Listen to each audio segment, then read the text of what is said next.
Football has caused many problems injury-wise for all ages. It continues to be a hard sport to protect the lives of people playing the sport. Some people love the game of football and others hate the game of football. I have a love-hate relationship for the game. I enjoyed playing and watching football my whole life, but injuries have caused me to step away from the game. The sport of football has caused many lives to be in danger of short-term injuries, long-term injuries, increasing use of performance-enhancing drugs, and can cause some good things. Even if you have never experienced an injury that came while playing the game of football, you should still know the effects it can have on you and your body. Today I will begin by explaining the short-term injuries caused by football. Furthermore, I will explain the long-term injuries. And finally, I will explain why football causes higher drug use. Playing football causes many short-term injuries. Playing football can cause MCL sprains. The MCL is a strong ligament located on the inside portion of the knee. It is made up of two bands and connects the femur and tibia bones. The primary job of this ligament is to prevent side-to-side motion of the knee, along with the lateral collateral ligament and other structures.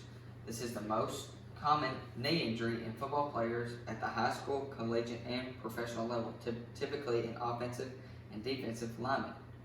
Depending on the severity of the sprain, you can be out anywhere from several weeks to 2 months, whenever symptoms improve. Some of these sprains can even result in surgery to fix. Playing football also causes meniscus tears.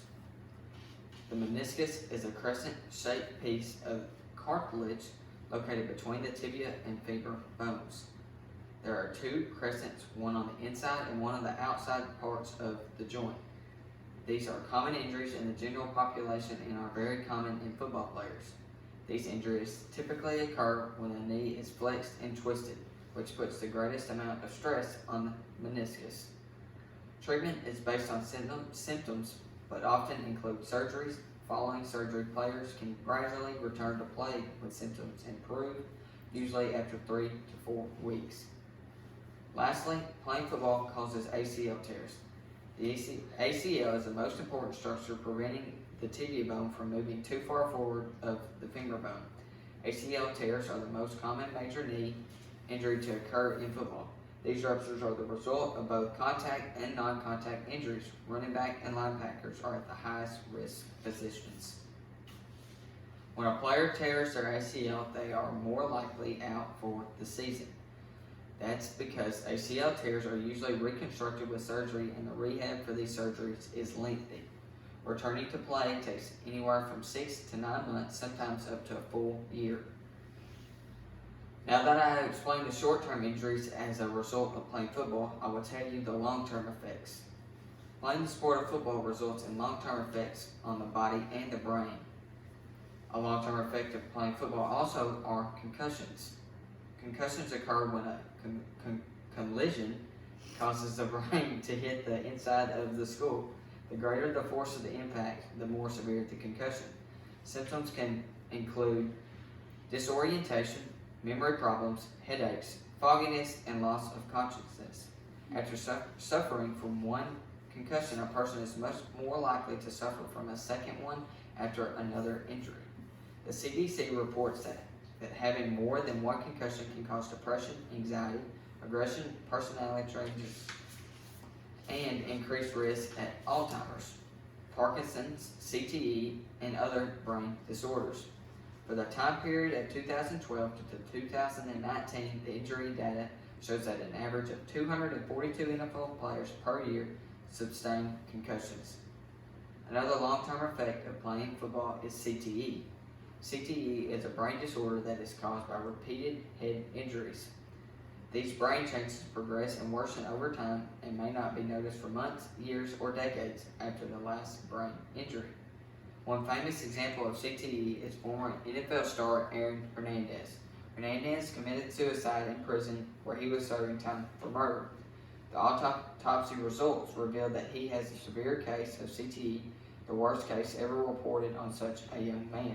Hernandez was diagnosed with stage 3 CTE, which causes memory loss, damaged thinking, as well as changes in behavior and impaired judgment. Lastly, playing football can cause sleep, apnea, diabetes, and heart problems. Players who are encouraged to remain large for their positions or players who cannot lose weight once they retire are at serious risk for sleep and similarly, the consequences of obesity, such as diabetes, may affect heavier football players long after they retire. These players are also at risk for cardiovascular disease, high cholesterol, and high blood pressure. Now that I have explained both the short-term and long-term injuries and effects of playing football, I will now explain the increased use of performance-enhancing drugs. Playing football can increase the use of performance-enhancing drugs. Marijuana has been responsible for more drug suspensions than any other PED in the NFL. Players use marijuana as an addictive painkiller to help cope with the injuries of the sport. Of all the stimulants and other stuff used in the NFL, Adderall is the most historically abused by defensive backs. Players addictively use Adderall to stimulate the central nervous system to release neurotransmitters like dopamine. Almost 60% of the suspensions amongst linemen are attributed to steroid use. Players use steroids because it increases their size and strength and often makes users more aggressive. Lastly, HGH, also known as human growth hormone, started getting tested in 2014 for football players. Players abuse this drug because it boosts strength and speed in the short term and long term. It says it helps lean body mass. Although football can lead to serious problems, a lot of people love the sport and has shown to keep people in shape longer and also feel better about themselves. Football players stay in shape a whole lot longer than ordinary people do. Although training camps and diets allows the athlete to stay fit, they have increased stamina, causes you to be stronger, makes you lots of money, and you're also stronger than the ordinary person. Although you may be stronger and more fit, the injuries you get hurt you more in the future.